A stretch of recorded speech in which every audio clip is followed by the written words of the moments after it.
Hello दोस्तों, एक बार फिर से आप लोगों का स्वागत है हमारे इस चैनल में।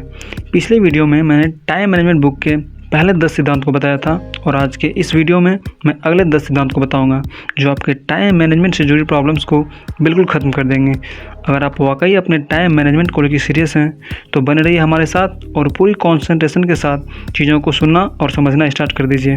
इससे पहले कि आप ज्ञान की गंगा में बह जाएँ, अगर अब तक मेरे चैनल को सब्सक्राइब नहीं किया है तो सब्सक्राइब करके बेल आइकन को जरूर दबा। तो चलिए पहले सिद्धांत की तरफ बढ़ते हैं। पहला सिद्धांत ये कहता है कि आप कर्म में जुट जाइए। देखो यार, कर्म ही वह जादुई तत्व है जो आपको अस्थायी सफलता दिलाता है। हम लोग सभी यह जानते हैं कि मेहनत किए बिना हम सफल नहीं हो सकते, परंतु घोर आश्चर्य की बात यह है कि बावजूद इसके हम मेहनत से जी चुराते हैं। कई लोग काम टालते रहते हैं, कई लोग मूड ना होने का बहाना बनाते हैं, कई महानुभाव समय या संसाधन की कमी का भी तर्क देते हैं, यानी कि वे काम करने के अलावा बाकी सब कुछ करते हैं। तो चलिए अब दूसरे सिद्धांत की तरफ बढ़ते हैं और दूसरा सिद्धांत ये कहता है कि आप अपनी कार्य क्षमता को बढ़ाएं। कार्य क्षमता को बढ़ाने के लिए आपको अपने चुने हुए क्षेत्र में लगातार सीखना होगा, निरंतर नए नए उपायों को आजमाना होगा जिससे कि आप और अधिक सक्षम बन पाएँ। चलिए इसे एक एग्जाम्पल के द्वारा समझते हैं। यदि आपको टाइपिंग आती है तो एक काम करें, आप उस वक्त को याद करें जब आपने पहली बार टाइपिंग सीखना शुरू किया था। तब आपकी स्पीड कितनी थी? शायद 5 शब्द प्रति मिनट, और अब क्या स्थिति है? शायद 30 शब्द प्रति मिनट। दोनों के बीच जमीन आसमान का फ़र्क है। ऐसा क्यों? क्योंकि आपने टाइपिंग सीखी, आपने निरंतर अभ्यास किया, आपने शॉर्टकट कीज का भी उपयोग किया, जिसका नतीजा यह हुआ कि आपकी टाइपिंग की गति बढ़ गई। समय के क्षेत्र में भी आपको यही करना है। यहाँ भी आपको अपनी कार्य क्षमता को बढ़ाना है ताकि आप उतने समय में दोगुना काम कर पाएं। तो चलिए अब तीसरे सिद्धांत की तरफ बढ़ते हैं और तीसरा सिद्धांत ये कहता है कि आप काम की डेडलाइन तय करें। आपने खुद अपने जीवन में यह महसूस किया होगा, जब आपको कोई डेडलाइन दे दी जाती है कि यह काम अमुक समय तक हो जाना चाहिए, तो आपकी हर इंद्रिय सक्रिय हो जाती है। आप पूरा ध्यान केंद्रित करके उस काम में जुट जाते हो, क्योंकि आप जानते हो कि वह काम नहीं निपटा तो आफत आ जाएगी। इसलिए आप सुबह थोड़ा जल्दी उठते हो, पूरी कॉन्सेंट्रेशन के साथ काम करते हो और कम समय बर्बाद करते हो और आखिरकार आप उस काम को पूरा कर देते हो। वैसे पता है, बीमा कंपनी भी डेडलाइन के हथकंडे को बखूबी आजमाती है। वे विज्ञापन देती है कि अमुक बीमा योजना 2 महीने के बाद बंद हो रही है। अगर आप इसका लाभ लेना चाहते हो तो तत्काल पॉलिसी ले लें। कई कार कंपनियां भी डेडलाइन के महत्व को बखूबी पहचानते हुए विज्ञापन देती है। ग्राहक अपने फायदे को देखते हुए बीमा पॉलिसी या कार खरीद लेता है। यहाँ से यह साफ पता चलता है कि डेडलाइन सिर्फ काम करने का ही नहीं बल्कि सामान बेचने का भी ज़बरदस्त तरीका है। तो चलिए अब चौथे सिद्धांत की तरफ बढ़ते हैं और चौथा सिद्धांत ये कहता है कि आप समय को खरीदना सीखो। चलिए इसे एक बड़े सिंपल वे में समझते हैं। कुछ लोग होते हैं जो यात्रा के दौरान पैसेंजर ट्रेन को ज़्यादा पसंद करते हैं क्योंकि उसमें किराया कम लगता है, समय भले ही थोड़ा अधिक लगे, क्या फ़र्क पड़ता है। दूसरी ओर व्यस्त लोग होते हैं जो सुपरफास्ट ट्रेन से यात्रा करते हैं ताकि वे जल्दी पहुंचकर समय को बचा लें, ताकि वे बचे हुए समय का उपयोग बेहतर कामों में लगा सकें। जिस व्यक्ति के लिए समय जितना कीमती होता है वह उसे बचाने के लिए उतना ही ज़्यादा पैसे खर्च करने के लिए तैयार रहता है। पता है, बड़े बड़े बिजनेसमैन इसलिए भी सफल हो पाए क्योंकि उन्होंने अपने ग्रोथ के लिए लोगों को हायर किया, उनसे उनका समय लिया। वहीं कुछ छोटे बिजनेसमैन की मेंटेलिटी ऐसी होती है, वो पैसे बचाने के चक्कर में खुद ही छोटे मोटे कार्य करने लगते हैं, भले ही इस चक्कर में उनके ज़्यादा महत्वपूर्ण काम ना हो पाए। जानते हो समय धन से मूल्यवान क्यों है? क्योंकि आप अधिक धन तो पा सकते हो लेकिन आप अधिक समय नहीं पा सकते हो। तो चलिए अब पांचवें सिद्धांत की तरफ बढ़ते हैं और पांचवा सिद्धांत ये कहता है कि भावी लाभ के लिए वर्तमान का त्याग करें। प्रत्येक सफल व्यक्ति भावी लाभ के लिए वर्तमान समय का निवेश करता है। वैसे मूलतः 2 तरह के लोग होते हैं। पहला, क्षणिक सुख के चक्कर में आज का समय बर्बाद करते हैं। दूसरा, जो भावी सफलता को ध्यान में रखकर आज मेहनत करते हैं। कुछ कर्मचारी वैसे होते हैं जो महत्वपूर्ण प्रोजेक्ट पर काम करने की बजाय गपशप करते हैं। वहीं कुछ कर्मचारी करियर को ध्यान में रखते हुए प्रोजेक्ट पर मेहनत करते हैं। आपको पता है जापान इतनी जल्दी इतना तरक्की क्यों किया? चलिए एक छोटे उदाहरण से समझते हैं। एक जापानी कंपनी कैलिफोर्निया के नेशनल पार्क में एक प्रबंधन संभालना चाहती थी।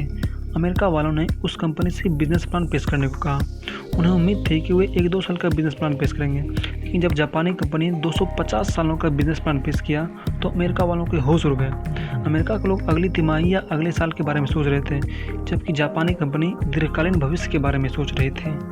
तो चलिए अब छठे सिद्धांत की तरफ बढ़ते हैं और छठा सिद्धांत ये कहता है कि आप निश्चित समय पर काम करें। हमारे शरीर में एक घड़ी होती है जिसे बायोलॉजिकल क्लॉक भी कहा जाता है। जब आप निश्चित समय पर कोई भी काम करने की आदत डाल लेते हैं तो आपका शरीर भी उसी अनुरूप ढल जाता है। जैसे आप हर दिन दोपहर 1:30 बजे खाना खाते हो तो आपको स्वतः 1:30 बजे भूख लग जाएगी।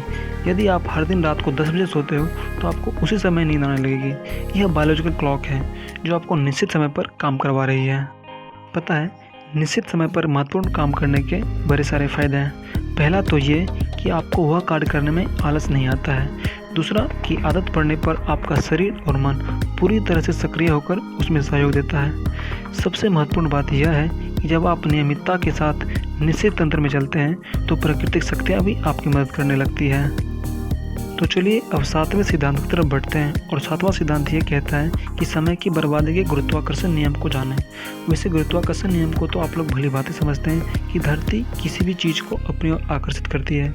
यही चीज़ समय के साथ भी होता है। जैसे ही आप कोई महत्वपूर्ण कार्य शुरू करते हैं वैसे ही बाधाओं के गुरुत्वाकर्षण शक्ति भी सक्रिय हो जाती है जो आपको नीचे की तरफ धकेलती है। रुकावटें सामने आने लगती है, अन्य तात्कालिक कार्य हावी होने लगते हैं। यह कुछ और नहीं बल्कि बाधाओं का गुरुत्वाकर्षण बल है जो आपको नीचे की तरफ खींच रहा है। तो चलिए अब 8वें सिद्धांत की तरफ बढ़ते हैं और 8वां सिद्धांत यह कहता है कि न्यूटन की गति के पहले नियम का लाभ लें। वैसे सरल भाषा में न्यूटन की गति का नियम यह कहता है कि कोई भी वस्तु उस अवस्था में तब तक बनी रहती है जब तक कि उस पर बाहरी बल का प्रयोग न किया जाए। यह बहुत ही अद्भुत नियम है। यह सिर्फ वस्तुओं पर ही नहीं बल्कि व्यक्तियों पर भी लागू होता है। इस नियम का सबसे ज़बरदस्त पहलू यह भी है कि जब आप सफलता की डगर पर चलने लगेंगे तो आप सफलता की डगर पर तब तक बने रहेंगे जब तक कि आप पर बाहरी बल का प्रयोग ना हो। जैसा कि हम पिछले सिद्धांत में यह देख चुके हैं कि बहुत से बल आपकी प्रगति में बाधा डालने की कोशिश करेंगे, लेकिन आपको उनसे सतर्क रहना है और अपनी गति को बरकरार रखना है। वैसे लोग यह कहते हैं कि समय परिस्थितियों को बदल देता है, लेकिन सच तो यह है कि उन्हें आपको खुद बदलना पड़ता है। तो चलिए अब 9वें सिद्धांत की तरफ बढ़ते हैं और 9वां सिद्धांत यह कहता है कि आपने कितना समय काम किया यह महत्वपूर्ण नहीं है, महत्वपूर्ण तो परिणाम है। पता है, कोई भी बॉस अपने कर्मचारी के इस बात की प्रशंसा नहीं करता है कि उसकी 2 महीने की ज़बरदस्त मेहनत के बावजूद कॉन्ट्रैक्ट हाथ से निकल गया। बाय द वे, बॉस अगर भला हो तो वह सांत्वना दे सकता है, तसल्ली दे सकता है, लेकिन पुरस्कार नहीं दे सकता है। तो आप यह बात अच्छी तरह से समझ लें कि समय की मात्रा महत्वपूर्ण नहीं है, महत्वपूर्ण तो परिणाम है।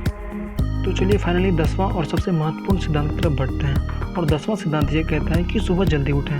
पता है, सुबह का पहला घंटा आपकी पूरी दिन की दिशा को तय करता है। यदि आप सुबह जल्दी उठते हैं तो आपको 2 से 3 घंटा एक्स्ट्रा टाइम मिल जाता है और आप इस टाइम का उपयोग बेहतरीन कार्य को करने में कर सकते हैं, जैसे व्यायाम करना, बेहतरीन पुस्तकें पढ़ना जो आपकी नॉलेज को बढ़ाएगा। आप और भी बेहतरीन कार्य कर सकते हैं। यह बात आप हमेशा ध्यान रखें, यदि आप देर से उठते हो तो आपको लोगों के लिए टाइम तो बचता है लेकिन खुद के लिए टाइम नहीं बच पाता है।